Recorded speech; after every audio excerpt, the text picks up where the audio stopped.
why does Buddhism encourage celibacy rather than the married life?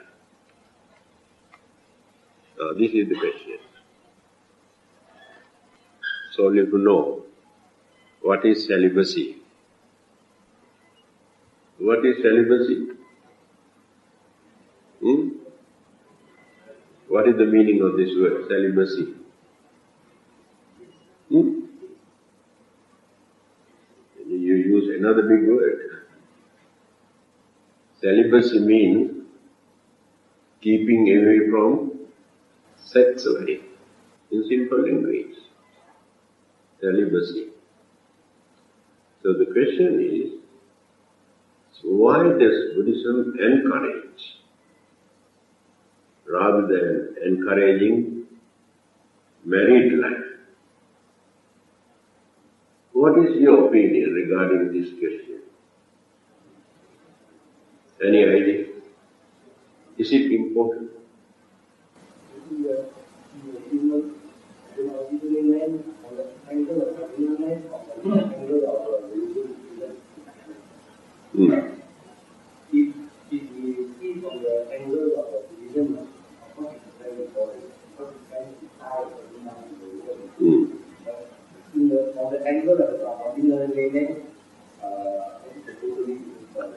So if everybody observes celibacy, what will happen to this world?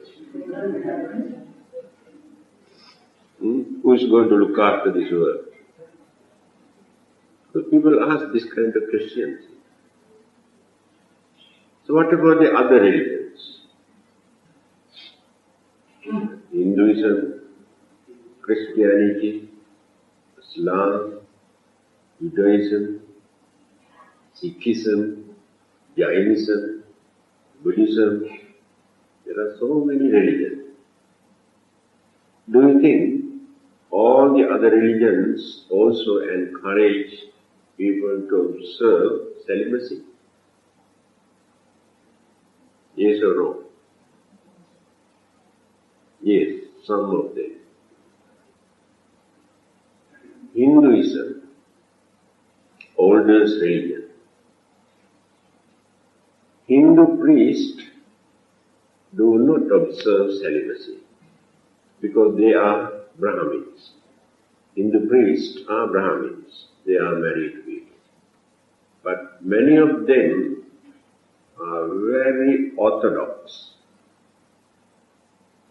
They don't like to eat any food cooked by women,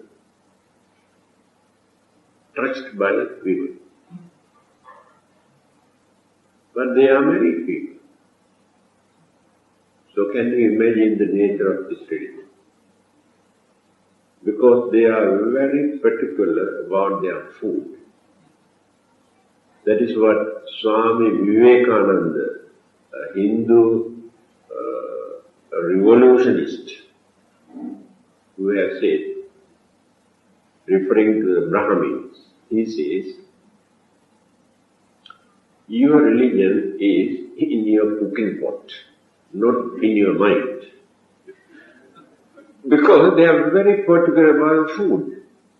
To them that is religion.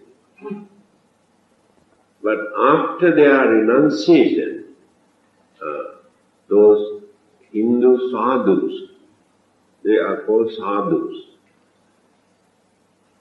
keep away from family life. Now this is the traditional practice in India amongst the followers of many other religions, like Jainism also the same. Then in Sikhism, Punjabis practice this religion. There is no such thing as celibacy. Then Christianity. In early Christianity, most of those Catholics, even today, observe celibacy. Later, when Christians separated from Catholics group, formed Protestants, divided into various denominations, and they do not observe this. Only Catholics. Then Muslims. To them, there is no religious value whatsoever. By observing this as a precept or a religious principle, they say they cannot find any religious value because they refer to their holy Quran. Even in the Bible also is mentioned that God created man and woman, and also mentioned, now it is your duty to increase, to produce. So they say, if we keep away from sex life, we are going against the will of God. Now this is their interpretation. So they never appreciate Buddhist and Hindus or Christians' attitude of celibacy. But there are many other similarities between what we call Islam and Buddhism and Christianity. Then, what is the direct approach to this subject from the Buddhist point of view? The Buddha did not introduce this as a religious law. It is not compulsory. Those who think that they can lead a normal life, peaceful life, without taking so many responsibilities, burdens, and by realizing the nature of a spiritual development and peace of mind, they prefer this particular precept. For others, there is no restriction that they must observe this as a precept. But after their renunciation, the Buddha's advice is,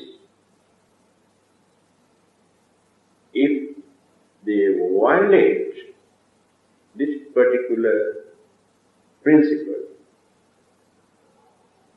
it is difficult for them to carry on their spiritual development because of the disturbances.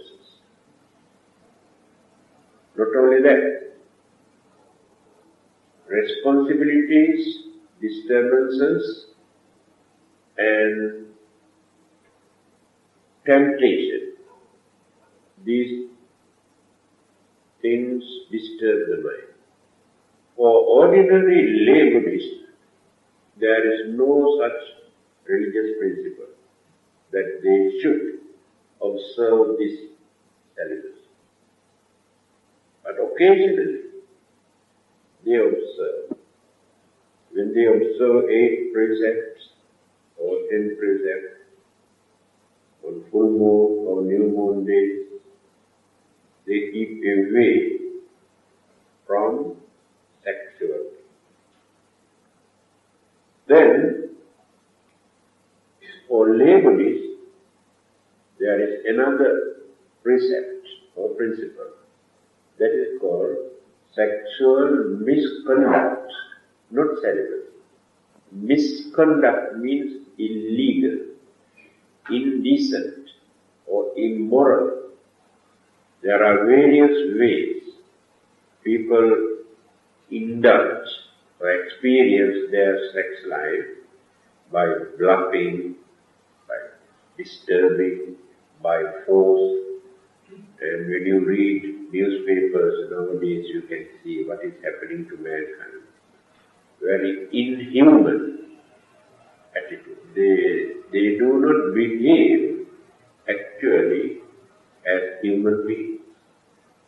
But we also cannot say that animals are worse than human beings. Because animals never do that. After satisfying their sex life, animals never kill their females. Now we can understand the cruelty or selfishness that we human beings maintain in our mind for our own satisfaction. So that is why human beings are very, very unreliable living beings in this world. Cannot trust, cannot understand the nature of their mind. We also cannot say that I have mentioned very clearly in that book, Happy Married Life, the Buddhist attitude. The Buddha always gives his blessing for those married people. If a man can find out understanding wife, if a woman can find out understanding husband, their mutual understanding is remarkable, and they are very fortunate. The Buddha never condemned married life.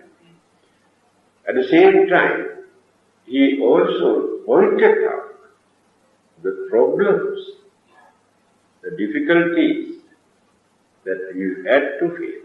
It is true. When you study every married couple, if you can intervene personally, you can understand what sort of problems, misunderstanding, jealousy, suspicion that they maintain because of their married life. So they are not very happy, but they are bound to carry on. Even then, break it, separate. When they cannot tolerate any more, they separate. Certain cases, they kill each other. Now this is the danger. It depends on how you handle it. There are many things you have to learn, you have to think, having seen, having heard what is happening all over the world. You have to prepare to tolerate so many problems, physical and mental, internal and external problems.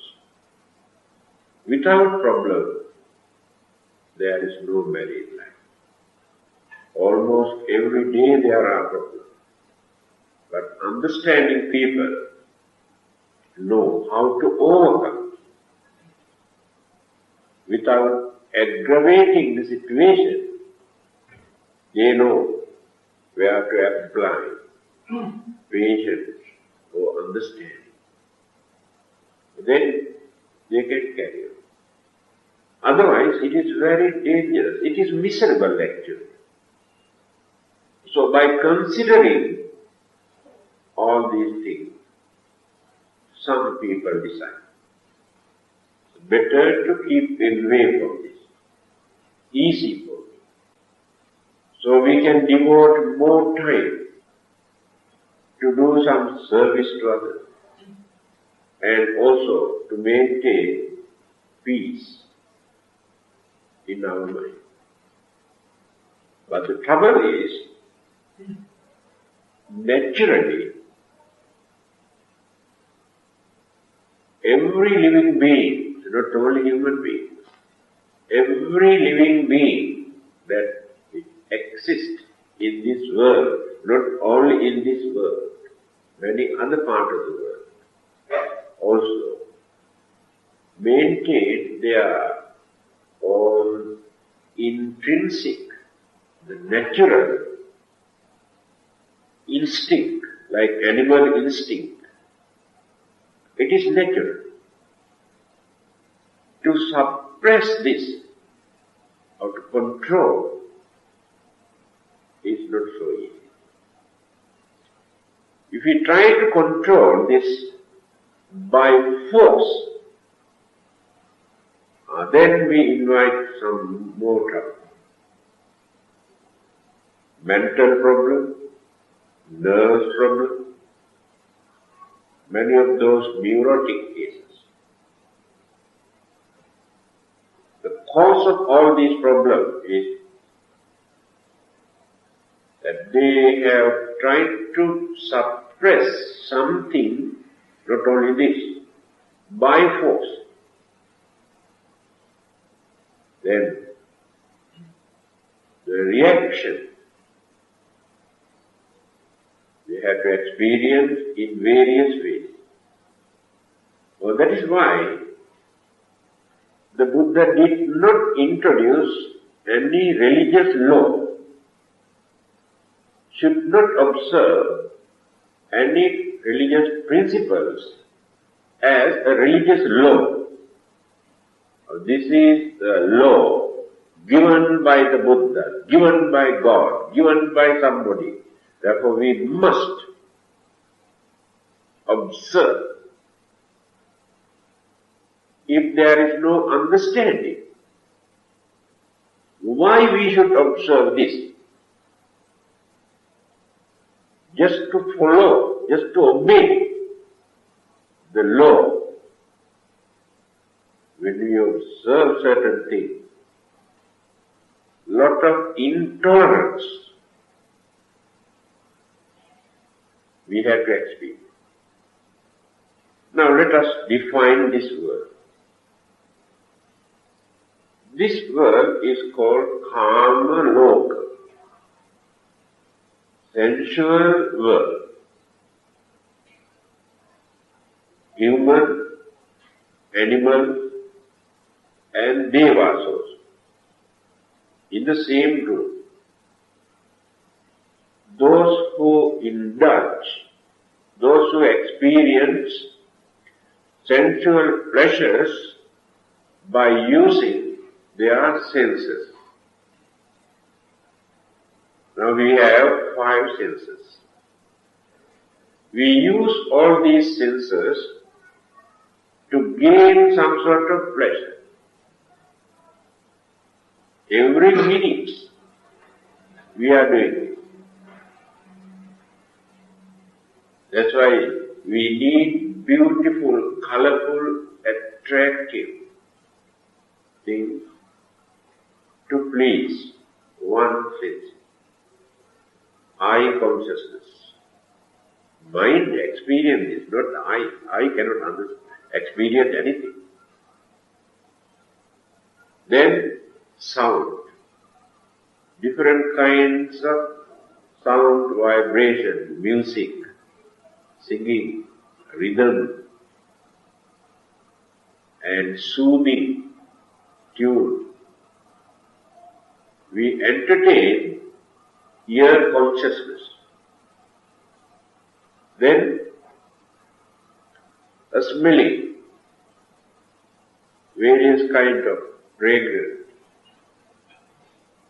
or nice smell, sweet smell, perfume, we apply everywhere to please only. But only human beings experience it. If you apply some perfume to a dog or a cat, they run away, they never come back for many hours because they cannot tolerate it.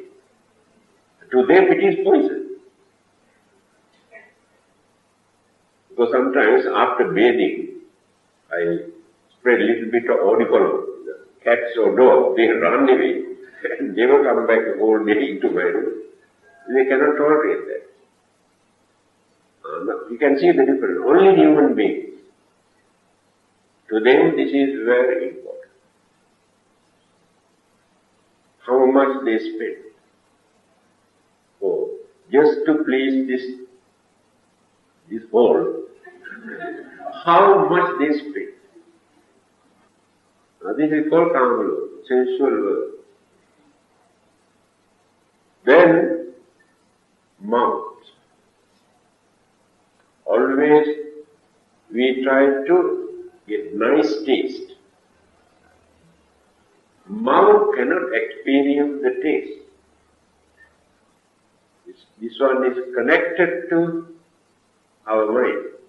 The mind experiences the taste by using this. So we spend so much to indulge this. Then the physical body, we like to hold or embrace very soothing, nice, comfortable things, which gives us some sort of feeling, sensation, because throughout our body, the sensation is working, connected to the mind. So when we touch very soft and nice things, we get some sort of feeling. Cats and dogs always like to come and rub their bodies on us. And we think, oh, they like us so much, that's why they come and rub. But we also can see they go and rub the pillars and the walls and the trees also. So it clearly shows that what they need is just some sort of rubbing. So they also experience this. These are the five. Beside these five, if these senses are not working, when the mind is alone, if mind does not work through any of these senses, the mind creates mental objects. Enjoy. Create daydreams. Wonderful thing the mind can create, imagination. And they satisfy with their own mental image that they have created. So that is what we are doing. Then, the Buddha's advice is this. If you do not discipline them properly, train them properly, always you can misuse, abuse and disturb others to gain some sort of pleasure through one of these senses. That's why discipline is important. So we must know how to indulge or gain this pleasure without violating anything, without disturbing anybody. We can gain this pleasure in decent way, respectable way, harmless way. Buddhism never goes against this. You can experience or you can indulge all the five senses without violating any of your religious principles. You can do that. In Devaloka, Devas experience more pleasure than human beings. Because here, we have so many other problems, physical problems. Our sicknesses, old age, These two things are the biggest problem. But devas are free from this. No knowledge also for them. They exist as they appear and one day disappear. That is their way of life. But our way of life is different. On this earth, any living being, we start from the very beginning as a baby, then grow or developing, growing. After middle age, stop our growing, no more development, then turn this way, then coming down and down. Now we are going down. And nobody in this world who can stop this. Because of this, we worry. We experience pain, unhappiness. When we see changes, when we come to know we are getting old, we know we are very sick, unhappiness. But devas are free from this. But they have many other problems. This is the nature of karma law. Then, why do all these living beings on this earth, human beings, animals, even tiniest creatures, flies, ants, also fight? Why do they fight? Why do they kill? Because of these five senses. Now this is the danger of this sensual world. We are crazy to gain sensual pleasure. And we violate, disturb, destroy and kill others because of this sensual pleasure.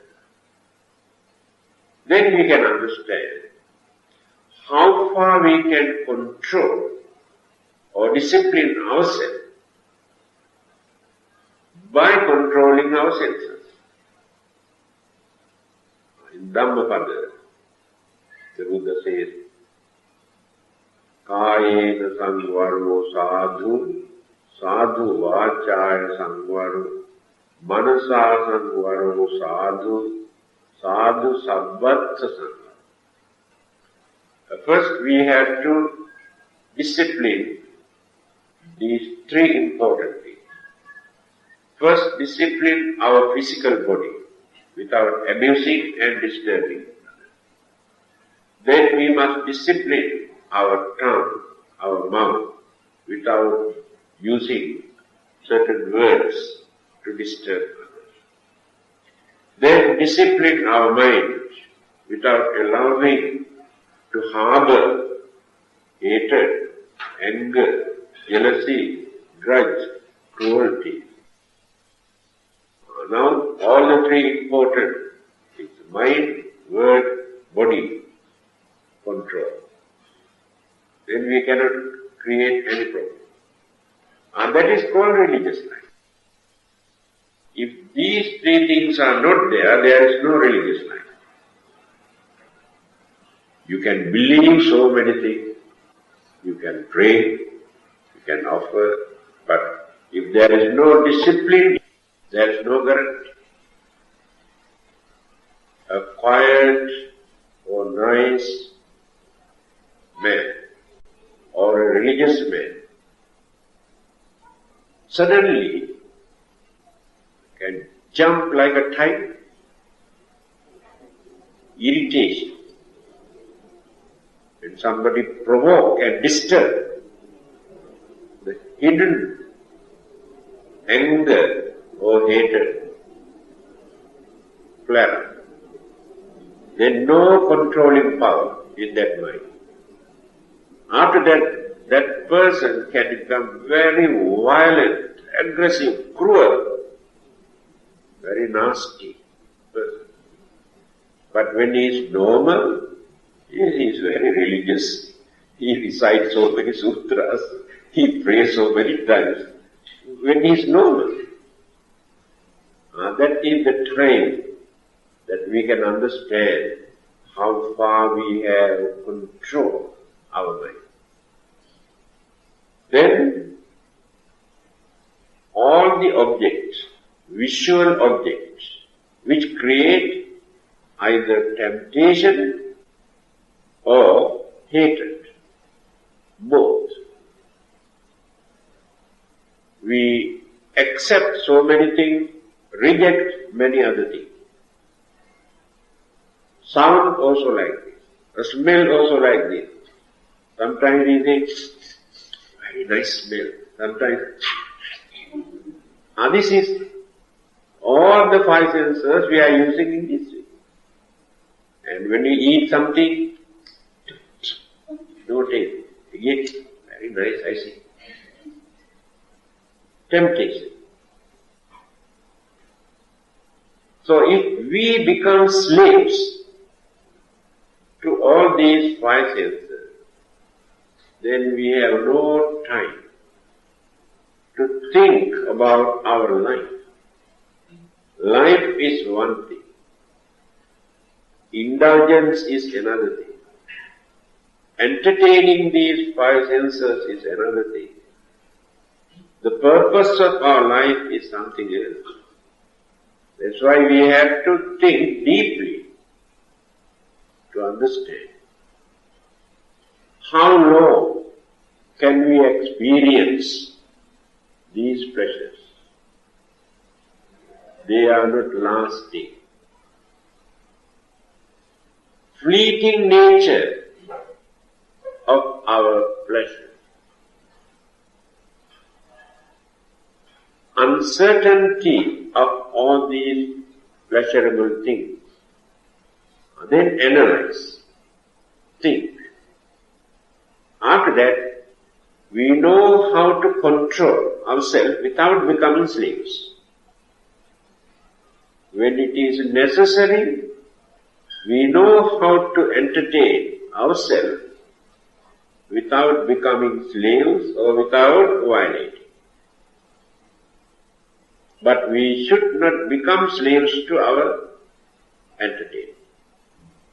There are many other things for us to do by using this valuable human life, human mind. Then we can avoid so many conflicts, clashes, calamities, jealousy, enmity. If you know how to control these senses. Now see the advantage now. After that we can live or we can lead a peaceful life without grumbling, without worrying. So this is the nature of calm loka. Animals also facing the same problem but less. Because they do not indulge all the five senses just like human beings. So when you consider the life in Devaloka, they are free from many of these physical problems that we are facing. But they are also crazy for sensual pleasure. Because they have craving, they have jealousy, they have anger. And their life is very, very tender. It is mentioned,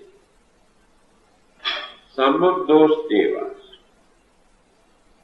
when suddenly their anger flared, and that anger itself killed that person, died, because of that anger. Because the formations of that physical body is not like ours. Because we have four elements: very strong four elements, solidity, fluidity, heat and wind, combined together, very solid. But their life, or the formations of devas, a spirit and some other invisible living being, very lesser degree of those elements, but more mental elements. So physically, actually they are weaker than human beings. Again, certain devas die suddenly while they are playing. If they play a long period, the formations of their physical body cannot tolerate this and suddenly collapse and die. Of course, human beings also die sometimes, sudden heart attack. Now this is the nature of existence. But in worldly sense, they are more fortunate than human beings. When you go further and further, according to our mental development and mental training and spiritual development, there are some other places higher than Devaloka. That is called Brahma. The nature of their life also differs when you compare to Devaloka. They have reduced one or two senses, sensual pleasure, experience only two or three. Through their meditation, mental development, they have controlled their senses. When rebirth takes place in one of those Brahma worlds, they maintain more peace, more contentment, more satisfaction in their life rather than indulgence. And we can see the difference. So they can lead more peaceful life than human beings or than those devas. But still they too have mental impurities. They too have craving. And they have ignorance. Therefore there is no final salvation for them in that particular Brahma realm or Brahma world. Rebirth can take place again somewhere else. This is the uncertainty of their life force. But there are more advantages to lead a peaceful life. Understand the other day, Mahinda spoke on loving kindness, metta, the advantages, isn't it? Did he explain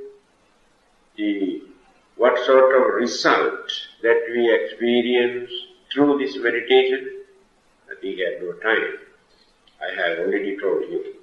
But the last one, amongst those 11 kinds of good results that we experience within this lifetime through the practice of this metta, bhavana or loving kindness. They are very practical. But the last one is uttaring appati vijnanto brahmalokupagoho. So one who practices this metta, bhavana. Metta bhavana does not mean simply to recite something, some words or verses, without uttering even one word. You go on creating your mental waves in your mind, without allowing anger, jealousy, grudge and evil forces to appear in the mind. Then always kindness, compassion, patience, tolerance, all the good qualities are there, goodwill, that is called metta, all the good qualities are there. So person who practices this, what will happen? After his death, rebirth very easily can take place in one of those Brahma worlds. mean higher than ordinary human life or higher than to lead a peaceful life. That is the last result. There are 10 kinds of results we experience while we are living here, before our death. So now we are talking about this sensual pleasure or the sexual life. Why Buddhism encourages? So by considering the situation, the problems, difficulty, slavery, man can become a slave because of this. A woman can become a slave because of this. Man or woman can become immoral or cruel because of this. And they commit suicide because of this. They kill others because of this. And they have no peace throughout their life because of this. So those who can serve it with understanding, not by force. So the Buddha recommended or advised for people to serve those who can, but not compulsory, not a religion.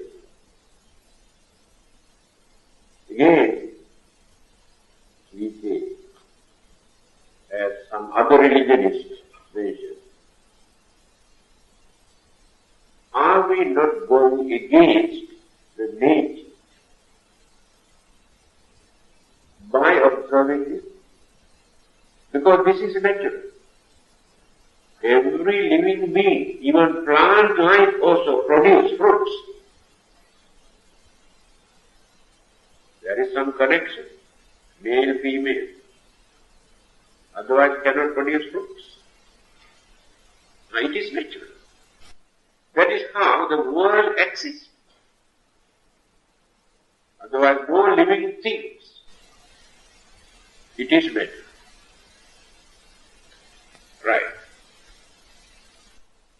What is our duty?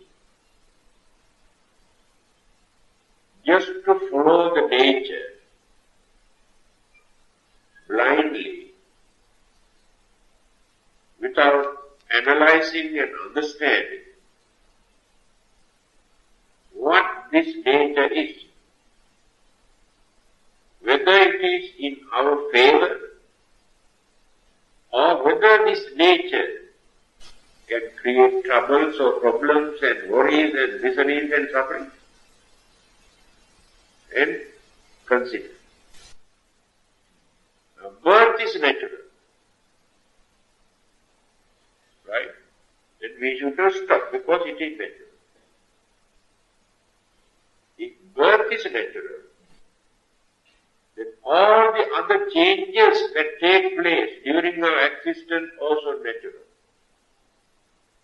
Then why do you want to take precaution to stop? Your sicknesses are natural. Why do you want to stop? Why do you want to take medicine? Why do you worry? Why do you cry? Because they know this is natural. But there you never think this is natural. When you grow old, you worry, you cry in your mind. What a pity. It is natural. But how many people are there to say, oh, it is natural, we must face it. Everybody is Brahman. When the death comes nearer to us, oh, scared. I don't want to hear even this word death. I don't want to die. They never say, oh, death is natural, therefore I must face it bravely. Why should I worry? Why should I cry? They never say. All these natural things create more headache, more trouble, more problems. Therefore you cannot justify. The nature is in our favor.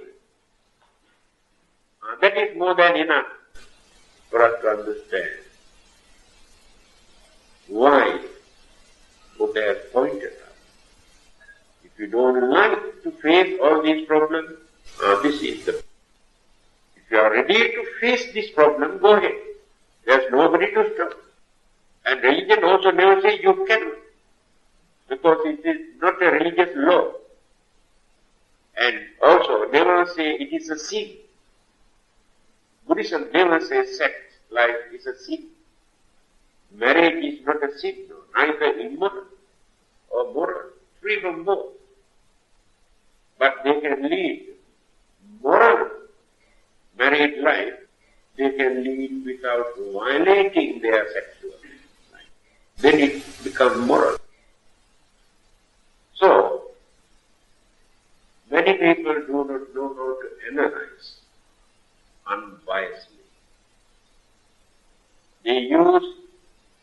They analyze in a very narrow way, use narrow-minded way to analyze, to understand, or to talk about it. Then there were many monks during the Buddha's time. One particular monk, distraught, he was a married man. Later he became a monk. After staying in the temple for a few months, he found out his life is very dull, no fun. So he disrobed and went home. His wife was there. After staying there for a few months, again he realized, oh, this is very troublesome. I have to work so hard. My wife is grumbling, and I have to go and find out this and that. Again he went to the temple. Those days, they were at liberty. They have so much of freedom to enter into the monastery at any time, to go away at any time. Because the nature of the society is such. Again he had gone back. After staying there for a few months, again he remembered his wife and the family destroyed. 7 times he had done this. 7 times when he came back and appealed to those monks to ordain him again. And those monks also said, now we have got fed up with you. We don't want to ordain you anymore. Then he said, no, this time, one-way traffic. I realize everything. I never go back. He determined not to go back. After that, he accepted him, ordained, and he became a very good monk. This story tells us the uncertainty of human mind. Whether monk or layman, mind is mind. Changes can take place at any time. Circumstances, temptation, or instability change the mind suddenly. Because we have not trained this properly. Our realization about life and the worldly pleasure is still not matured enough. Then, why do some people observe this occasion? By taking 8 precepts. The Buddha is very understanding religious teacher. That is why he did not introduce this as a law, but encourage people to observe this occasionally, to experience more peace in their mind, at least for 24 hours. Later, they train their mind. They go on training again and again and again, going on. After that, there won't be any difficulty for them to observe. Step by step, slowly, they go on training their mind.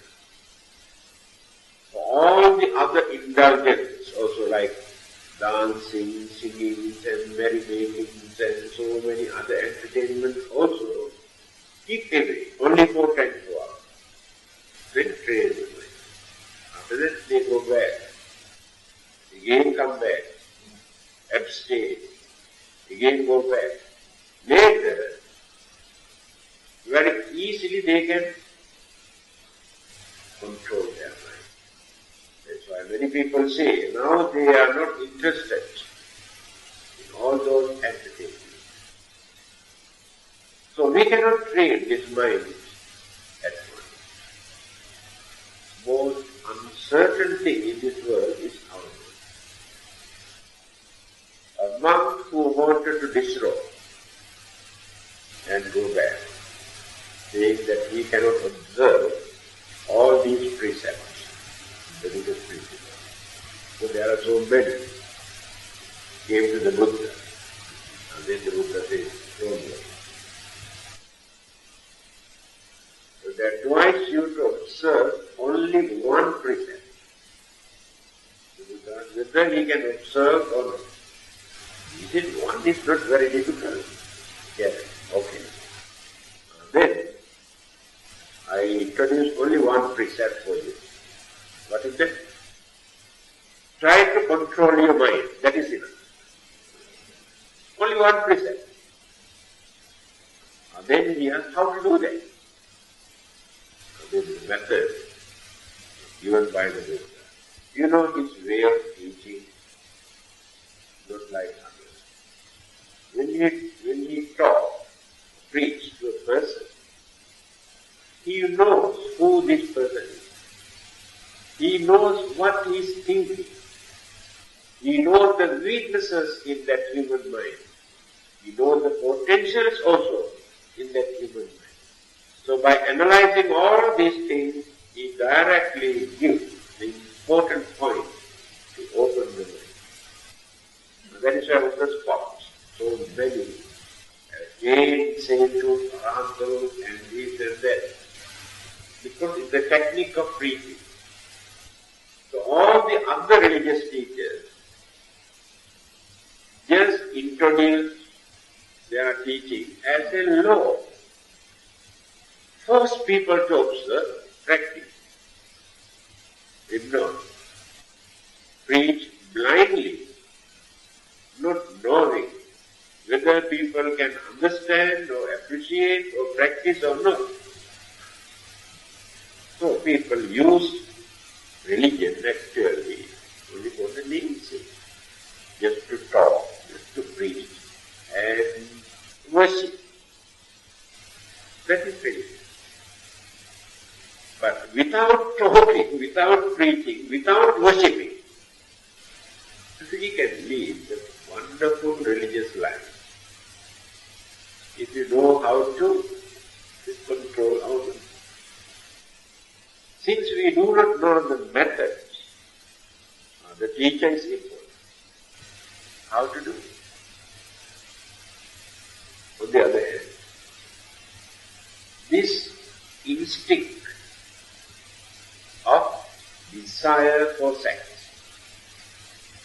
is not suddenly appeared in the human mind, the animal mind. Life after life, every living being developing. That is why it is difficult to get it up.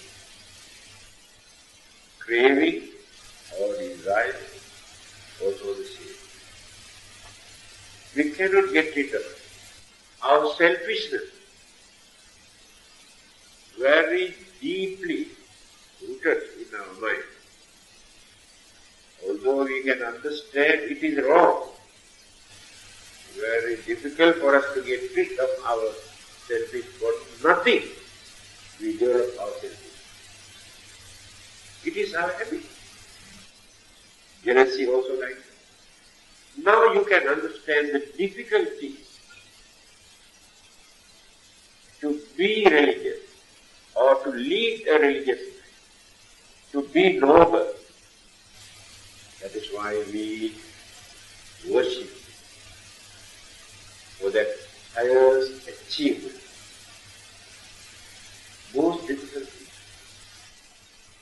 If we use religion only for worshipping and praying and reciting and talking, without controlling any of these evil forces in our mind, there is no religion at all. So every religion glorifies the beauty and development and advance and facilities, shortcut to heaven and so many things. But when you analyze, observe their mind, how jealous they are, how greedy they are, how impatient they are, we can see there is no religion at all in their mind. With some ulterior motive, they come and try to influence others. Use a religious name, religious label. The Buddha did not introduce this kind of religion. That is why the Buddhists never go and force or try to influence others to come and embrace this religion. This is more advanced. Yes, we know it is advanced, but not necessary for us to go and disturb others. If they get satisfied with their religion, leave them alone. Don't disturb them. But others cannot keep quiet. They must come and disturb others. And you can understand why they are so crazy to drag us into their field, their group. Ulterior motive behind. Some sort of selfishness in their mind. So, this precept, abstaining from sexual pleasure, as I mentioned earlier, is not compulsory. It is a voluntary observance, according to your understanding. But you also face facts. That means you must be prepared